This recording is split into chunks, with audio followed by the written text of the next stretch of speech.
سلسلہ ہدایت قرآن سنت اور اہل بیت علیہ السلام میں خوش آمدید۔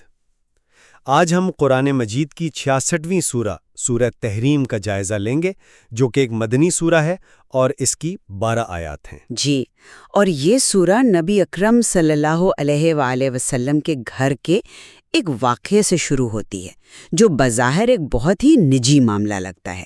لیکن آج ہمارے مکالمے کا جو مرکزی سوال ہے وہ یہ ہے کہ کیا اس سورہ کا بنیادی پیغام خاندان کی تربیت اور ذاتی اعمال کی اہمیت جیسے آفاقی اصولوں پر مبنی ہے، یا پھر یہ واقعہ نبی اکرم کے منصب رسالت کی سیاسی اور سماجی اہمیت کو اجاگر کرتا ہے، جہاں ایک گھریلو معاملہ بھی امت کی اجتماعی تقدیر سے جڑ جاتا ہے؟ بالکل، میرا موقف یہ رہے گا کہ ان آیات میں بیان کردہ واقعہ معمولی نہیں تھا۔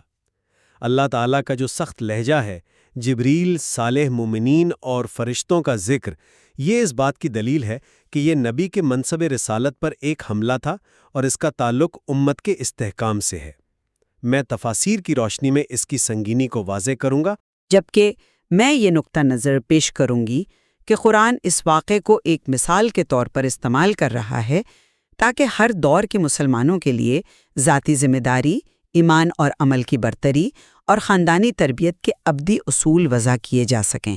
یعنی اس کا اصل ہدف فرد کی اصلاح ہے، نہ کہ کسی سیاسی واقعے کی تشریح۔ آئیے سورہ کا آغاز کرتے ہیں۔ اعوذ باللہ من الشیطان الرجیم، بسم اللہ الرحمن الرحیم، یا ایہا النبی لم تحرم ما احل اللہ لک تبتغی مرضات ازواجک واللہ غفور رحیم۔ اے نبی، جو چیز اللہ نے آپ کے لیے حلال کر دی ہے اسے آپ اپنی ازواج کی مرضی کی خاطر حرام کیوں ٹھہراتے ہیں؟ اچھا، اس آیت کا پس منظر یہ ہے کہ رسول اللہ صلی اللہ علیہ وآلہ وسلم نے اپنی بعض ازواج کی ایک سازش کے نتیجے میں خود پر شہد حرام کر لیا تھا۔ تفاسیر کے مطابق آپ صلی اللہ علیہ وآلہ وسلم حضرت زینب بنت جہش کے ہاں کچھ دیر ٹھہرتے اور شہد نوش فرماتے۔ اس پر حضرت عائشہ اور حضرت حفصہ نے باہم اتفاق کیا کہ جب آپ صلی اللہ علیہ وآلہ وسلم ہمارے پاس آئیں تو ہم کہیں گے کہ آپ کے دہن سے مغافیر یعنی ایک بدبودار گوند کی بو آ رہی ہے۔ جب ایسا کیا گیا تو نبی اکرم صلی اللہ علیہ وآلہ وسلم، جو صفائی اور خوشبو کا انتہائی خیال رکھتے تھے، نے قسم کھائی کہ آئندہ شہد نہیں پئیں گے۔ تو اللہ تعالیٰ نے اس ذاتی عمل پر اپنے نبی سے ایک محبت بھرا شکوہ کیا۔ دیکھیں، یہی سے میرے خیال میں ہمارے نقطہ نظر کا اختلاف شروع ہوتا ہے۔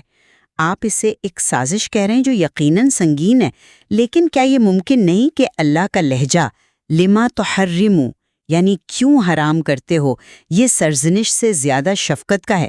گویا اللہ اپنے محبوب نبی سے یہ کہہ رہا ہو کہ آپ کو دوسروں کی رضا کے لیے خود کو اس قدر مشقت میں ڈالنے کی ضرورت نہیں ہے۔ یہ آیت نبی کی بشری حساسیت اور ان کے رب کی ان سے محبت کو ظاہر کرتی ہے، یعنی یہ ایک ذاتی اور انسانی سطح کا معاملہ لگتا ہے۔ میں آپ کی بات کی نزاکت کو سمجھتا ہوں، لیکن آپ اگلی آیات دیکھیں، وہ اس معاملے کو ذاتی سطح سے بہت بلند کر دیتی ہیں۔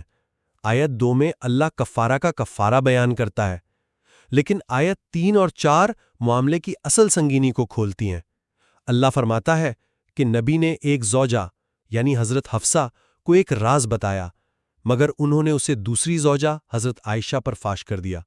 جب اللہ نے نبی کو اس پر مطلع کیا تو آیت 4 میں ان دونوں ازواج سے براہ راست کہا گیا، ان تتوبا الی اللہ فقد صغت قلوبکما وان تظاہر علیہ فان اللہ هو مولاه وجبریل وصالح المؤمنین والملائکۃ بعد ذلک ظہیر۔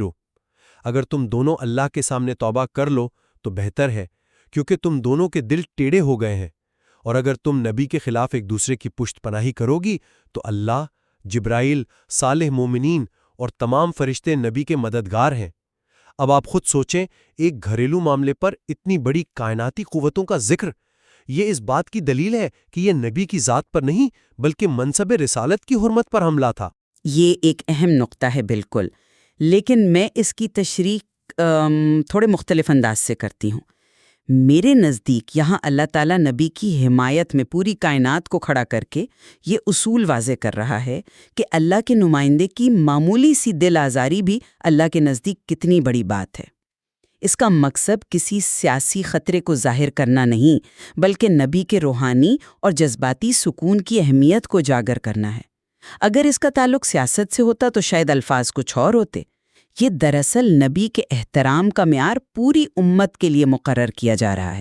لیکن صالح المومنین کی تخصیص اس معاملے کو مزید گہرا کر دیتی ہے۔ متعدد شیعہ اور سنی روایات کے مطابق صالح المومنین کا اتم اور اکمل مصداق امیر المومنین علی علیہ السلام ہیں۔ ایک روایت میں امام باقر علیہ السلام فرماتے ہیں کہ جب یہ آیت نازل ہوئی تو رسول اللہ صلی اللہ علیہ وسلم میں حضرت علی علیہ السلام کا ہاتھ پکڑ کر فرمایا، اے لوگوں، یہ صالح المومنین ہیں۔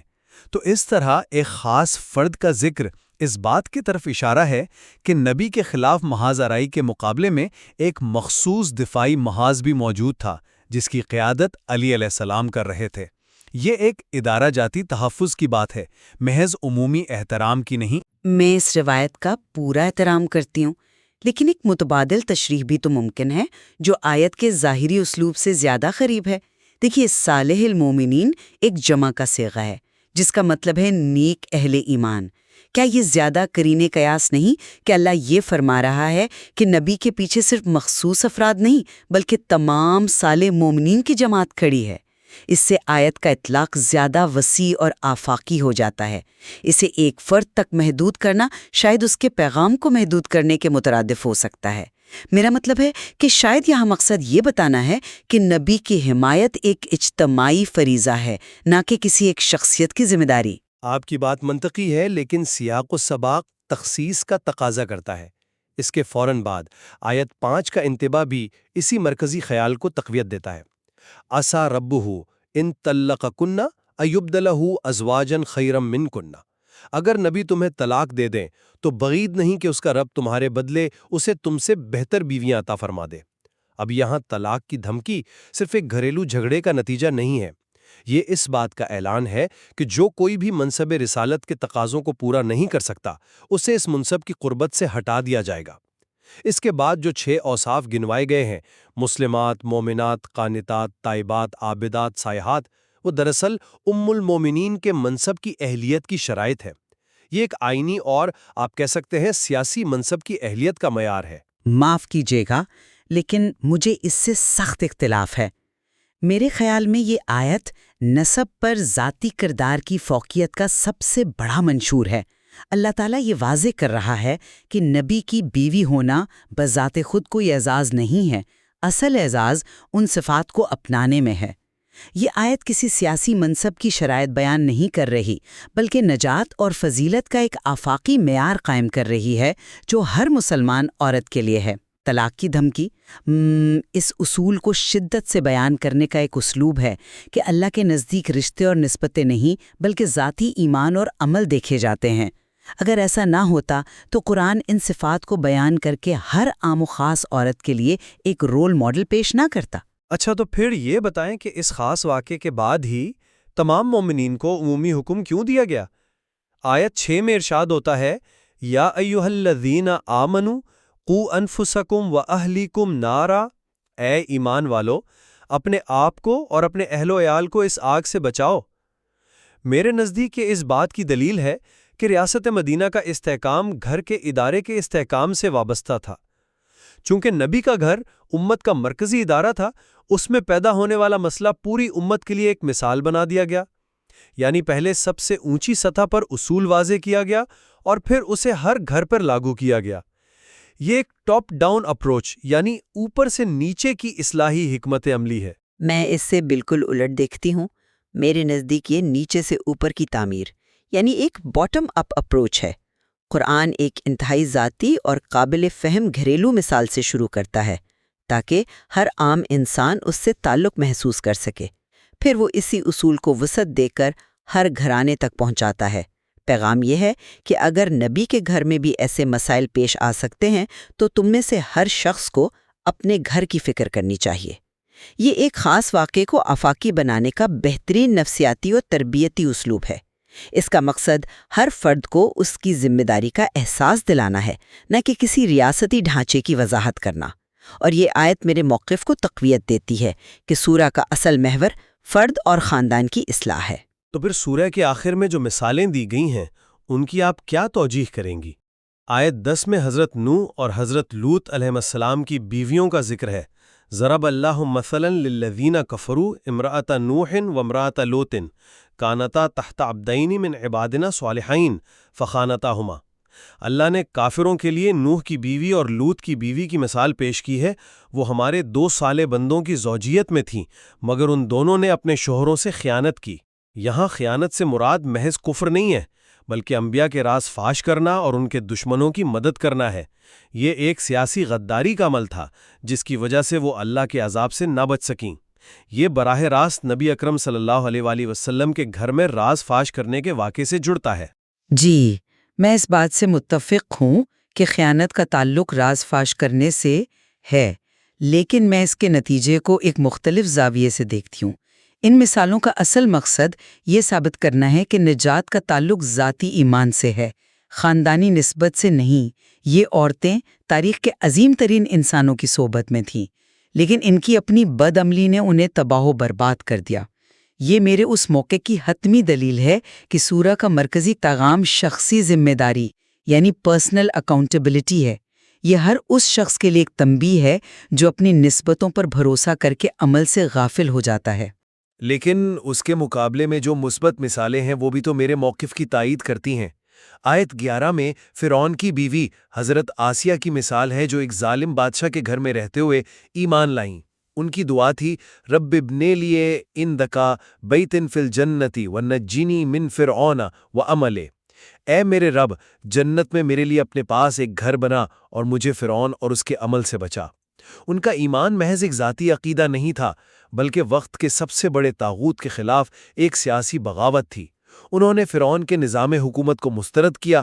یہ ایمان کا سیاسی اور انقلابی پہلو ہے۔ اور میں کہتی ہوں کہ حضرت آسیہ کی مثال ہر اس بہانے کو رد کرتی ہے جو لوگ برے ماحول یا خراب ساتھی کا بنا کر پیش کرتے ہیں۔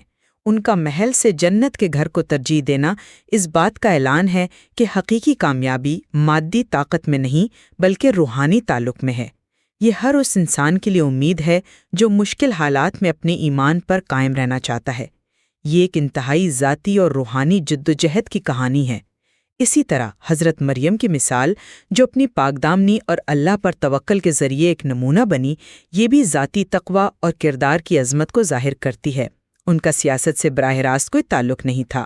تو خلاصہ کلام یہ کہ میرے نزدیک سورہ تحریم ایک واقعے سے شروع ہو کر ہمیں یہ سکھاتی ہے کہ منصب رسالت کی حرمت اور اس سے جڑے ادارے کا تحفظ امت کی اولین ذمہ داری ہے۔ نبی کے گھر میں ہونے والا واقعہ ایک انتباہ تھا کہ اس مرکزی ادارے کے خلاف کوئی بھی عمل چاہے بظاہر کتنا ہی چھوٹا کیوں نہ ہو، اللہ کے نزدیک انتہائی سنگین ہے اور اس کے اثرات پوری امت پر مرتب ہوتے ہیں۔ اور میری ساری گفتگو کا حاصل بس یہ ہے کہ یہ سورہ ایک خاص واقعے کو بنیاد بنا کر ہر فرد اور ہر خاندان کے لیے ابدی اصول وضع کرتی ہے۔ اس کا مرکزی پیغام یہ ہے کہ نجات اور فضیلت کا دار و مدار خاندانی نسبت یا سماجی حیثیت پر نہیں بلکہ ذاتی ایمان، خالص توبہ اور صالح عمل پر ہے۔ حضرت نوح و لوط کی بیویوں اور حضرت آسیہ و مریم کی مثالیں اسی آفاقی سچائی کو ذہن نشین کرانے کے لیے دی گئی ہیں۔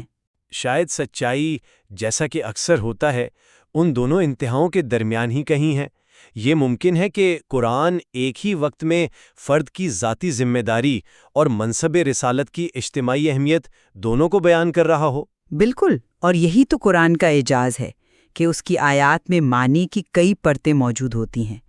یہ مکالمہ ظاہر کرتا ہے کہ ان آیات میں غور و فکر کے لاتعداد پہلو ہیں جو ہمیں اپنی ذاتی اور اجتماعی زندگیوں کو قرآن کی روشنی میں پرکھنے کی دعوت دیتے ہیں۔